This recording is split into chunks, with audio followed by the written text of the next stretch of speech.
Então vejam bem, uma outra coisa que o texto nos diz, né? Primeiro ele diz que o povo tinha cometido todo este mal. Então esse todo mal, ela envolve um contexto de uma situação que estava acontecendo na vida do povo. Em Romanos, no capítulo 1, a partir do versículo 18, né?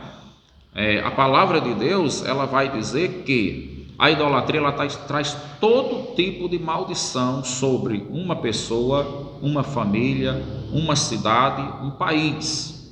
Então, quando ele se refere a todo este mal, ele tem em mente todas as maldições que a Bíblia anuncia na palavra do Senhor como resultado de uma vida de idolatria para aquele povo.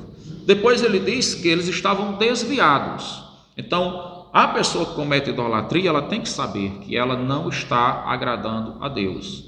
Mesmo que aquela idolatria, ela tenha ainda um contexto de um relacionamento com a Bíblia, com a oração cristã, né, com a doutrina cristã, mas se é idolatria, a sua vida espiritual, ela está desligada de Deus. É Deus que considera assim. Ele diz assim ainda: mas servi ao Senhor de todo o vosso coração. Ou seja, no arrependimento, na conversão, o povo renunciava à idolatria, se convertia a Deus e agora ia servir ao Senhor, mantendo uma doutrina pura da palavra de Deus, para que eles pudessem servir a Deus. Então, se o profeta os convida a servirem a Deus a partir da conversão, isso quer dizer que mesmo que antes desse concerto da conversão, aquelas pessoas pensassem em Deus, aquelas pessoas louvassem a Deus, elas não estavam de fato servindo a Deus. Porque servir a Deus não é somente aquilo que eu apresento, mas está relacionado com aquilo que Deus quer receber. É preciso que Deus se agrade da minha adoração, do meu serviço. A gente se lembra que quando Caim e Abel foram ofertar ao Senhor, os dois ofertaram a Deus. Os dois ofereceram ao Senhor as suas ofertas. A Bíblia diz que Deus se agradou de Abel e da sua oferta, mas rejeitou Caim e a sua oferta por causa do pecado que estava no seu coração, o mal que estava no seu coração. Então a intencionalidade que estava no coração de Caim, como era contrária ao projeto de Deus, fez com que ele fosse rejeitado, e Deus diz a ele: se você proceder bem, você será aceito, mas você não foi aceito porque você procedeu mal. Então a questão da idolatria, eu tenho que entender que quando eu vou adorar a Deus, eu tenho que me ajustar àquilo que Deus espera de mim para que a minha adoração seja aceita.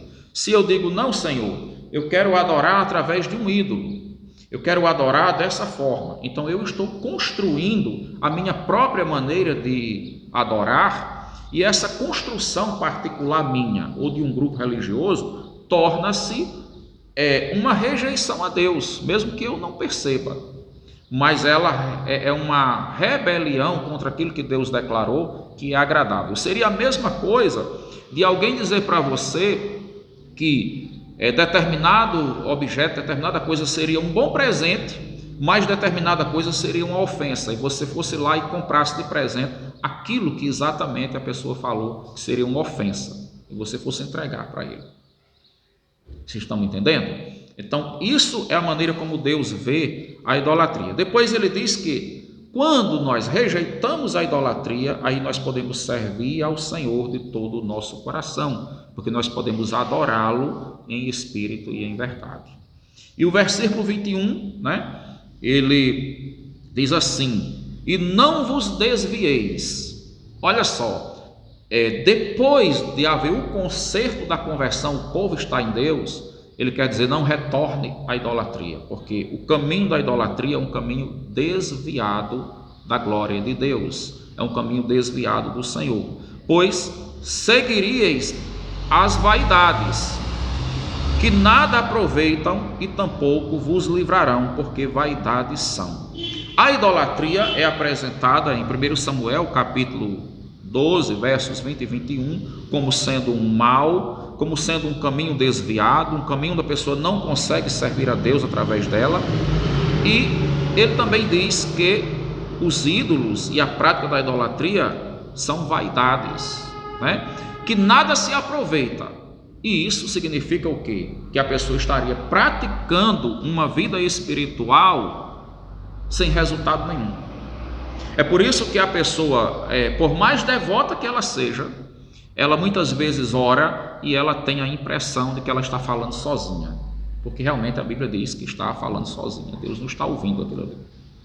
E aqui ele está mostrando que nada aproveita, seria um esforço espiritual perdido, jogado fora, e que provoca ainda, a única coisa que vai fazer é que vai provocar a ira de Deus, e não fica totalmente neutro. Do ponto de vista do aproveitamento espiritual, não se aproveita nada, é perdido. Mas do ponto de vista teológico, a pessoa aumenta o seu pecado e provoca a ira de Deus, e ao invés de ser abençoado, vai ter maldições, como o próprio texto das Escrituras vai dizer, né, que tem as maldições.